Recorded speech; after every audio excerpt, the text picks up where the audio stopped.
Hello everyone and welcome back to day 7 of the 21-day challenge to share some of what I've learned around ceremony and ritual and how I feel that leads to inner reverence. And today we're going to talk about oracle cards. And what are oracle cards?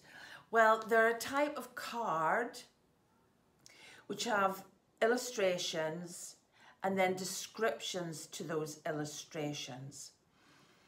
Guidance in accordance with the illustrations.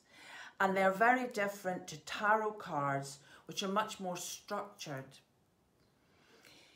So, why would you use oracle cards?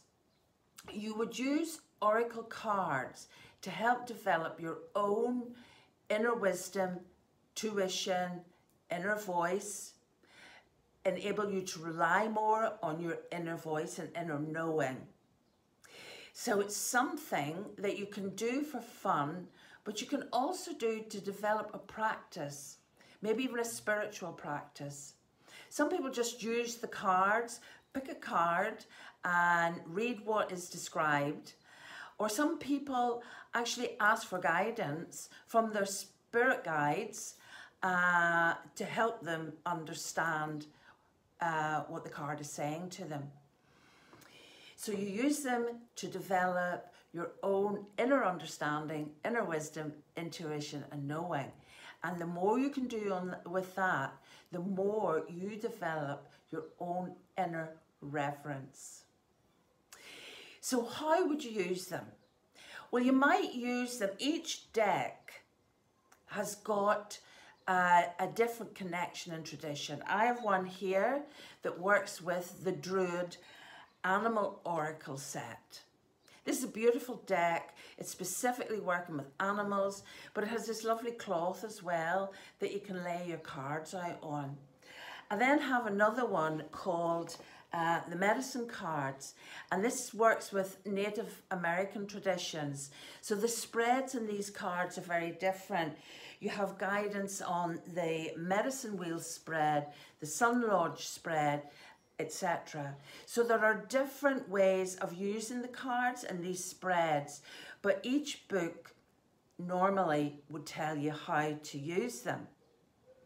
The cards that I use a lot are by Colette Baron-Reid. They're very simple and I tend to just use them, like pick one card. A spread might have 3, 4, 5, 10, 12 cards. So that's a deeper reading that you would get. But I tend to use just one card and ask a question. And sometimes I just use a card for a message for the day. But I might use it if I had a question. Say I had a question about, should I make that phone call? Yes or no? What about this situation I find myself in? What can I learn from this? Should I have that conversation? Should I do this just now or maybe leave it later? It's like any question that you might want guidance with. And at first when you use the cards, you can very easily look at the picture and then read the description, the interpretation. But as you go along, you will develop your own intuition and you will create and develop your own understanding of what the card is saying to you. Sometimes you can just look at the picture and you know immediately the answer to your question. And it may not even be a question. It may just be a message. We talked the other day about signs from the universe, signs in nature. You may just want to play, have fun, pick a card. What is the card got to say? What has the universe got to say to me today? I won't tell you about how to use these. Normally, the book that comes with them gives you really in-depth explanation. What I would say is Google it, go online, go to YouTube, and just look up oracle cards because it's a very personal connection.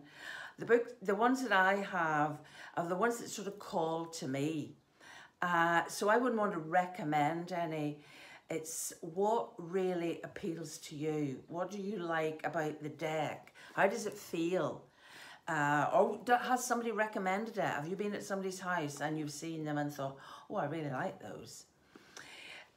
So today I'm just going to pick a card out of the Colette Baron Reid. I don't know why, when I was thinking today, what on earth will I talk about today? Oracle cards came up. So, and the image on the back of this card came into my mind. And I thought, right, so I thought, well, what I'll do now is actually pick a card for this video for whoever watches it. And thank you all for watching it and all your comments. So you see, I'm not going to even ask a question. All I'm saying is, please give me a card for this video, a message that might be useful to whoever's watching. I'm a bit nervous. Right, and this was something that I didn't mention. Not all cards are like this, but sometimes some cards come in upside down. When you pick it, it's upside down, and often that's called the challenger. If it's the right way up, it's the ally, and if it's upside down, it's the challenger.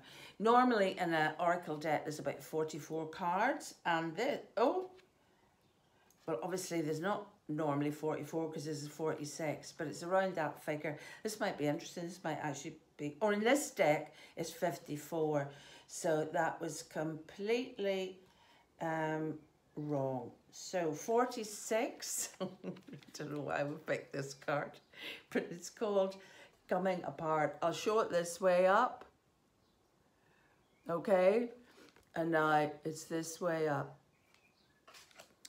You always want it to be something, well, it's probably a great message I am doing, because I haven't looked at the card, I haven't intuited it, all I've done is read it, and I'm immediately probably misinterpreting it.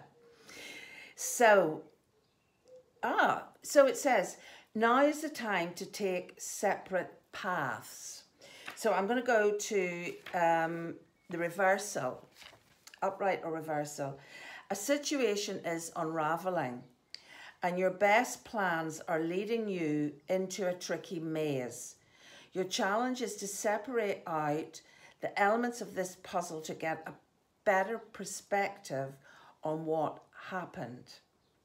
You may have lingered too long in a place where you didn't belong anymore, seduced by a temporary solution.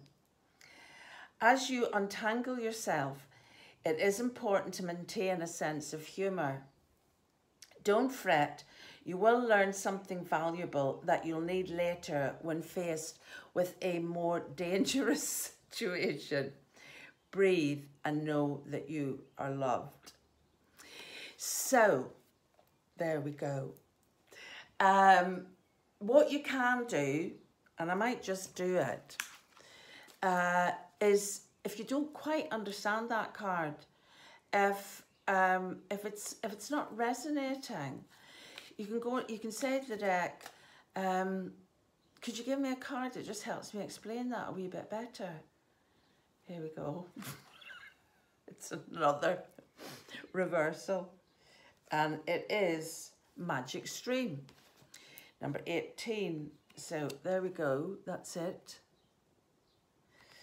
And let's see what 18 says.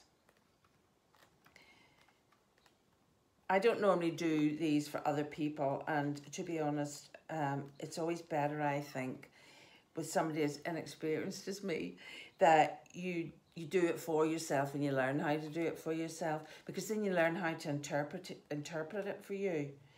So let's see what that says.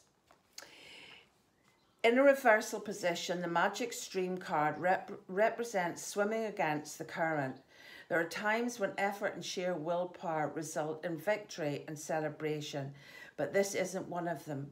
You can't force inspiration and you can't manufacture creativity, lest you borrow too heavily from others' ideas. Neither can you make someone love you or orchestrate a series of events that might place you in a more favourable position. Now is the time Drop the trying and jump into the stream and float.